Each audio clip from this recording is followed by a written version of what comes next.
Hey guys, Xaryu here, and today I have a pretty awesome game of 3v3 Arena to show you guys where I get a resurrect at high MMR 3v3 Arena. I wanted to let you guys know too though, before this game gets started, that I am going to TwitchCon this weekend, so I'm really excited. If you guys are there, make sure to stop me and say hi, but I will not be here in the office making videos, so I will be back on Monday pumping out more videos. So enjoy the weekend of no Xaryu videos. Maybe you can check out some of the old ones I've uploaded. I think we're at like 400 plus videos on the YouTube channel now, which is crazy. I'm glad you guys are liking the videos as much as I am. But here we are once again playing sub RPS, and I am fighting a Holy Pally, a Destruction Warlock, and a Windwalker Monk. So jumping right into it, all three of these classes can die, and we were playing pretty sloppy yesterday, so this isn't the greatest game of all time. We get that blind into the sap on the Holy Pally right away. We have dots out on the Warlock, dots out onto the Windwalker Monk, and we can kind of split pressure. The problem with this comp is that if you're pushed in, the Destruction Warlock's going to get Chaos Bolts off, and if you stand in the open, you're going to take a lot of Chaos Bolts to the face. The other problem with it is if you're at a pillar, you're going to get double stunned and triple stunned by the Windwalker Monk, right? So it's like a catch-22. If you stand in the open, you're going to get Chaos Bolted to the face and you're going to die. If you stand by the pillar with your team, the Windwalker Monk is going to double leg sweep, triple leg sweep, double fist, and you kind of just get destroyed, and then you're stunned and you get hit by the Chaos Bolts anyway. I think it'd be better to not stack no matter what, so the Windwalker's not getting double or triple stuns, and kind of play apart from each other. Have your Shaman at a pillar, maybe have the Rogue on the Destruction Warlock, and me being kind of in the open, but not stacked towards my Shaman, and not stacked towards my Rogue. I think that's the best possible positioning. In this game, once you see us kind of run back to the Shaman, that's when it's kind of going to be like over, right? Because that's when we're going to get double stunned, the Chaos Bolts are going to come out, and it's not fun at all. Here we're stacked just for a second, but the Monk doesn't have Fist of Fury available because he just used it on the Shaman. Don't know if he has Leg Sweep or not. And kind of the focus here is just to dot the Destrolock and the Windwalker, get some nice CC in the Pally, and then go from there. We get a triple Fear though, which is crucial because this is what we can start a lot of CC off of. And I think we want to go on the Warlock here, but I'm trying to get dots everywhere. Pally swaps are also an option, by the way. We overlap the Silence and the Kidney there. Doesn't actually matter though, because the Paladin does use his Human Trinket on the Kidney shot, so the overlap didn't really hurt us. Have triple dots out if we want to switch to the Paladin, because he has no Human Trinket off of this stun DR. So we'll go ahead and see, because the Pally swap is definitely viable as well.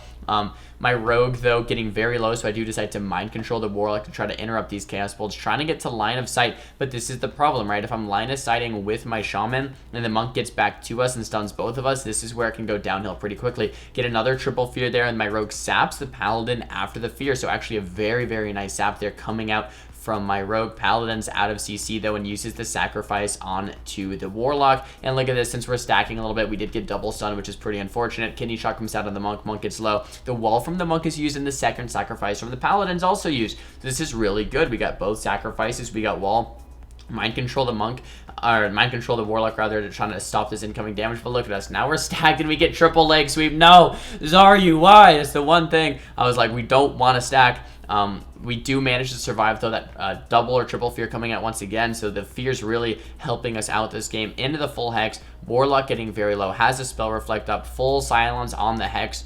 Out of that, couldn't really purge that Divine Favor there though. Paladin does use his Trinket there as well onto that Silence, so a lot of CC coming out. But once again, look, now the triple Fist of Fury, this is a disaster. This game was going okay, but as soon as we come back, it's brutal. The thing we have to do is stand out in the open and stop the Chaos Bolts. It's gonna feel bad because we're in the open against a Destruction Warlock, but if we just take turns kicking the bolts, grounding the bolts, line of sighting the bolts, all that kind of stuff, grounding the bolts, then we're going to do better in the long term because we're not stacking for these stuns. Look at this, once again, double leg sweep. Once we're kind of grouped up here behind the pillar, it's just not a good look, man. It's pretty brutal. Look at this, the Windwalker, Fist of Fury now with the in cap on my Shaman. Since we're so close to each other, we really, like, the best thing we could do right now is spread apart and kind of cross the map, get to the positioning that we were at. The full fear comes out in the pally. Cheap shot for follow-up CC. I do have a silence as well. Let's see if I do use that. The full hex, so it's a fear cheap shot into the full hex. Nice long CC chain coming out. I have no dispersion available. I do have live swap if I need it. No follow-up CC after that hex. My shaman is feared into the hammer of justice. Looks like I'm gonna need swap. I do swap my shaman, shield my shaman to make sure he survives. He does swap wall as well. Looks like he's going to be okay, but now I don't have swap and don't have disperse for another 9 seconds. If I can survive, I'll probably be okay, since disperse is on such a short cooldown. But once again, the positioning is just killing us. Look, my rogue and my shaman in a double leg sweep, double fist of fury, chaos bolts coming out. It's just bad. It's just bad. If we could just move off of this pillar, we wouldn't be eating nearly as much CC. The bomb comes out, the silence comes out, so a little bit of overlap there on CC if you think of bomb as CC, which it pretty much is. The hex and the sap both break to that shadow word pain, which is a little unfortunate, and the warlock gets to 2% life. No, I thought he was gonna die there, and when I was playing this game I was so sad. I was like, come on. I thought it was over right there, but he does get a big heal off and that does survive until our next go. Keep in mind my shaman is out of mana.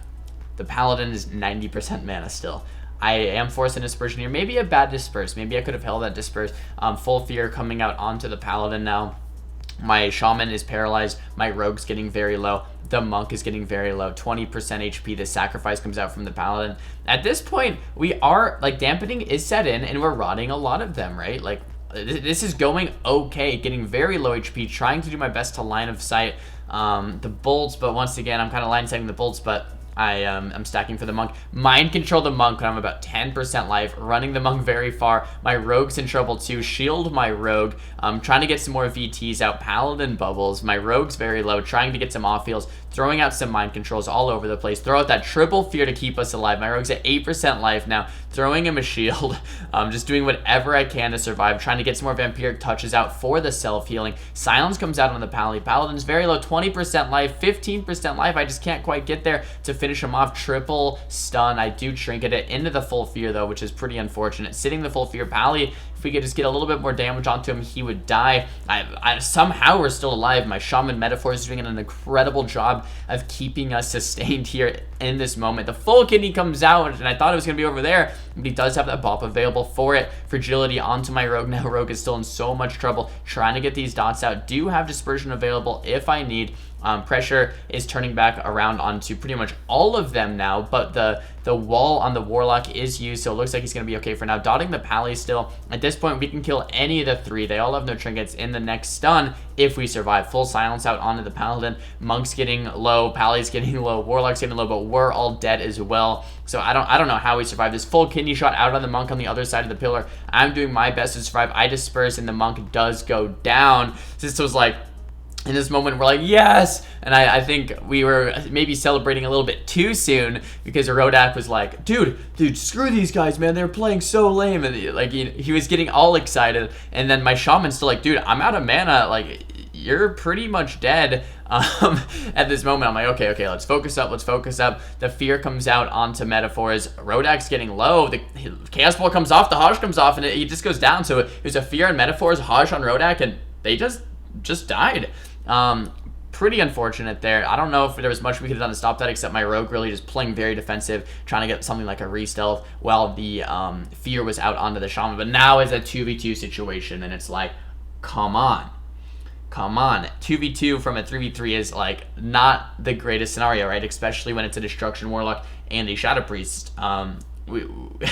It's just going to be a dampener. It's going to be like a 50% dampening game, and that's pretty much what we're going to have to wait for if we want to finish out this game. Or they leave, or we leave, or we get some type of resurrect, and that's what we're aiming to do. That's what they're aiming to do, and we kind of just have to set that up.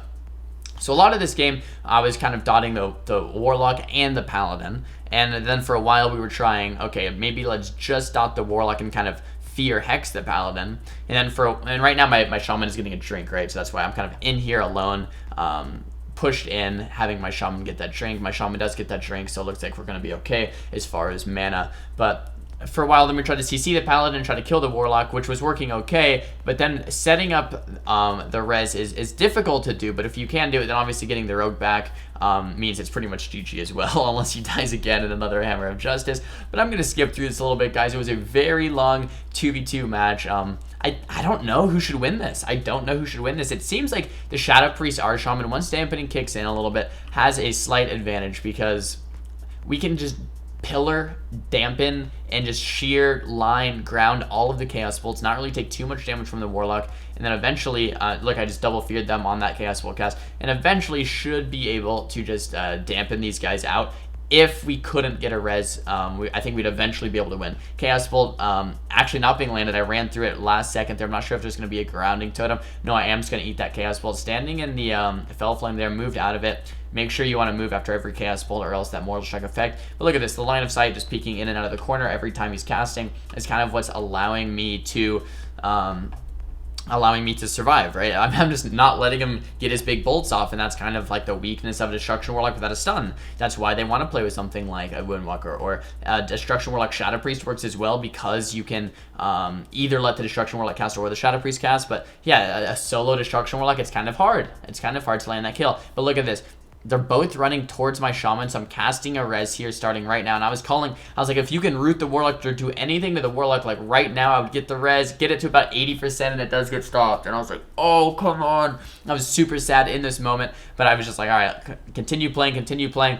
Pally's still, actually, we're winning a little bit on mana now, right? Because my Shaman did get that full Trink, and I'm kind of sustaining myself a lot with these Vampiric Touches, just with the shields, with the self-healing of Shadow Priest. I'm pretty much sustaining myself a lot of the game. As long as I have Earth Shield and Riptide here and there, I should, be okay, and that'll make itself apparent as this game goes on. But my Paladin, or their enemy Paladin, actually does get a full drink there pretty much. He's back to 80% mana, so mana is not really a huge thing in this game, huge factor in this game. I do get feared. I have Will of Forsaken for it. That was a really late will. Come on, Xaryu, what are you doing? I have swap for my Shaman. I was spamming swap right there, but he actually does get behind the pillar, does top himself back off, and now I have to play safe because now my Shaman and I are very separated, but which is fine. If I could just keep line of sight and keep dots out, if he can get a Riptide on me or something, that's fine, because I have Dispersion if I need it, and Dispersion will heal me as well, so I'm not in any real threat of dying unless I get like locked out and stunned and then just die without Disperse. But I don't think that is going to be the case. Get that nice double fear, and this is kind of the point in the game where we're not dotting the Paladin anymore.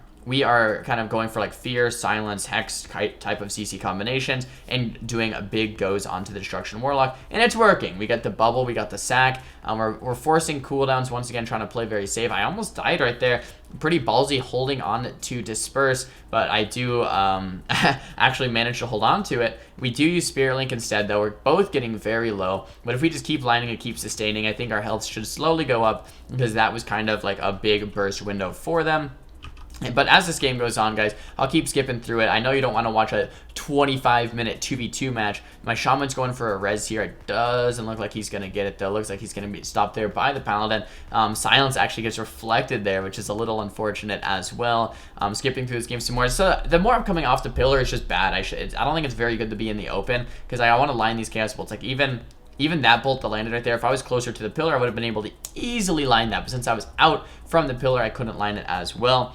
So that's kind of like, I just need to do better at line of sighting, and since there's no monk to worry about stacking anymore, it's not a big problem at all. Full Hex comes out on the Pally after the fear, Pally Trinket, game continues and continues and continues. Dampening is very, very high percentage now. Getting feared off of the pillar, eat another Chaos Bolt. Every Chaos Bolt I eat is like a big deal. Like, that's... Dampening's high. If I'm eating a bolt, that's a lot of damage my Shaman has to heal through, whereas if I just line it or shear it or ground it, silence it, whatever, fear it, then I don't have to deal with that. Another bolt coming out, though, getting very low. I have to swap my Shaman. Full fear coming off of that full hex. Have a silence as well to follow up the CC chain. So much damage coming out here onto the Warlock. He does use as well. The silence comes out, throwing out some Shadow Word Deaths. This game is getting very scary all around, trying to purge that Divine Favor. I'm not sure if I got it there or not, but we're about 30 or 40% life each, so I really don't know that if we win this at high dampening. This is looking very scary, so we might actually lose this. My Shaman, my Shaman crosses the map. They both gate after my Shaman, and I'm like, dude, I'm just gonna go for a res. My Shaman gets hodged, very low HP. I'm going for a res here. Doesn't look like it's gonna quite happen yet, but keep that in mind. So this is, I'm playing on this side of that. My Shaman's playing on the other side of the map, and this is kind of where it gets better for us, right? I'm kind of just hanging out with these two, letting my dots rot them down. Once again, any damage is very, very difficult to heal through at this point. Any damage is difficult to heal through at this point.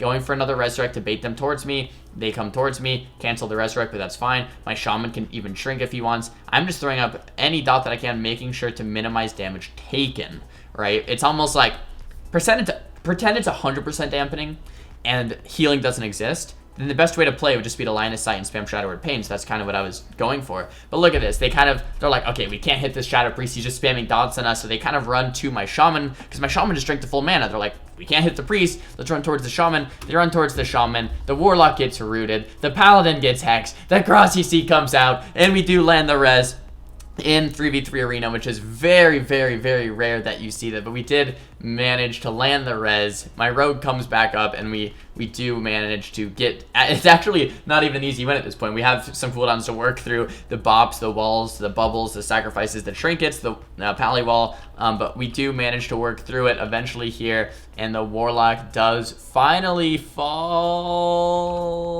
after the sacrifice.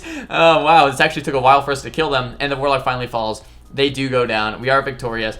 Very difficult match. Finally figured out that strategy, the best strategy there in the 2v2. This was the damage breakdown.